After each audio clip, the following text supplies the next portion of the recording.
situation unfolding in the Middle East has taken a dramatic and dangerous turn. Recently, Iran, through its powerful military wing, the Islamic Revolutionary Guard Corps, issued a serious warning to residents of Ras Al Khaimah, a city in the United Arab Emirates. Around 200,000 people were told to leave their homes immediately, with Iran warning that the city could soon become a target of missile or drone attacks.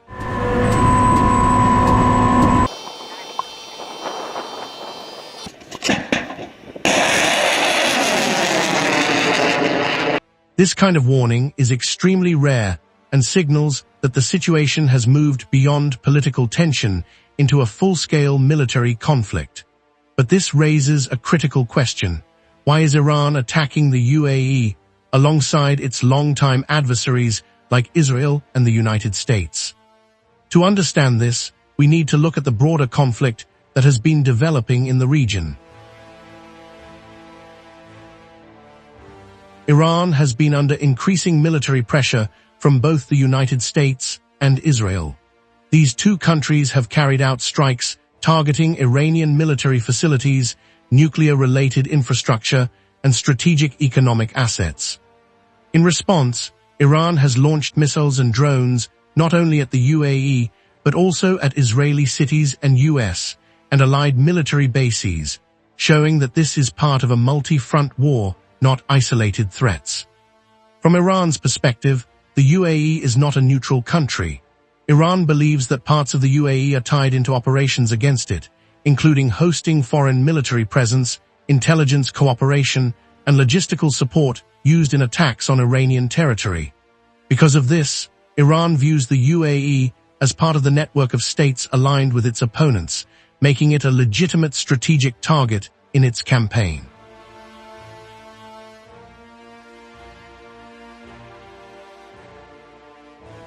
Ras Al Khaimah in particular has been singled out by Iranian warnings because Iranian officials have accused forces operating from or through the UAE, including U.S.-linked systems, of conducting strikes against Iranian targets like Karg Island, although the UAE has denied these claims.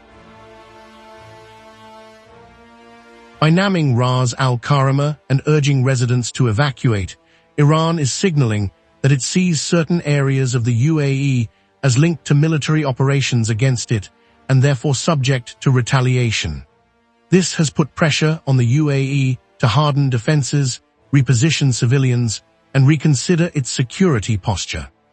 The warning has also highlighted how deeply the war now affects Gulf cities and civilian populations, emphasizing that no part of the region is fully insulated from the conflict.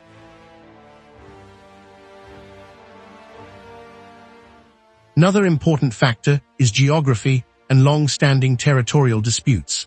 Iran and the UAE have a historical disagreement over islands in the Persian Gulf, including Abu Musa and the Greater and Lesser Tunb Islands, land with political and symbolic importance to both sides. The fact that Ras Al Khaimah is relatively close to Iranian shores makes it easier to reach with missiles and drones, and gives Iran the ability to project force quickly. Economic considerations also play a major role. The UAE is a global hub for trade, finance, tourism, and energy. Cities like Dubai and Abu Dhabi are deeply connected to the global economy. Any instability or attack in the UAE sends shockwaves through international markets, particularly oil markets. Since a large portion of the world's oil passes through nearby waters, any threat to this region can drive up oil prices and create global economic uncertainty. Iran understands this very well. By striking or threatening the UAE alongside attacks on Israel and US assets, it is sending a message to its regional rivals while also exerting indirect pressure on Western countries that depend on stable energy supplies.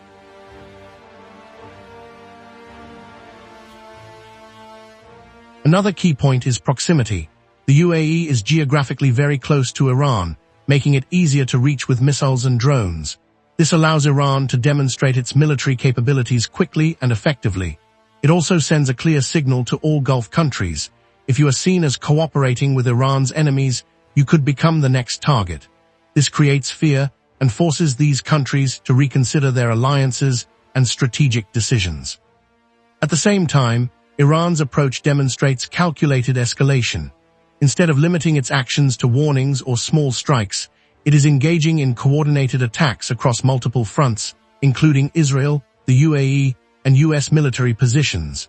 These actions are powerful enough to influence political decisions, damage infrastructure, and create regional instability, while showing Iran's capacity to sustain multi-front operations.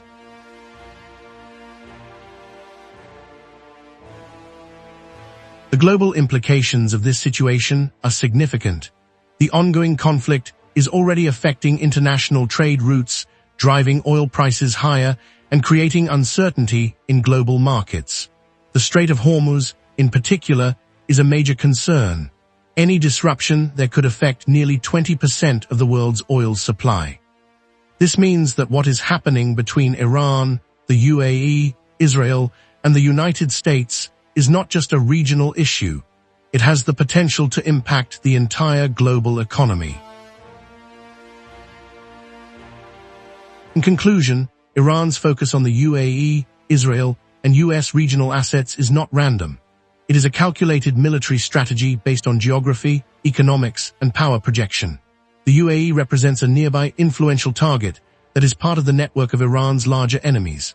By applying pressure across multiple fronts, Iran is seeking to shift the balance of power in the region while demonstrating its ability to strike effectively at several adversaries at once.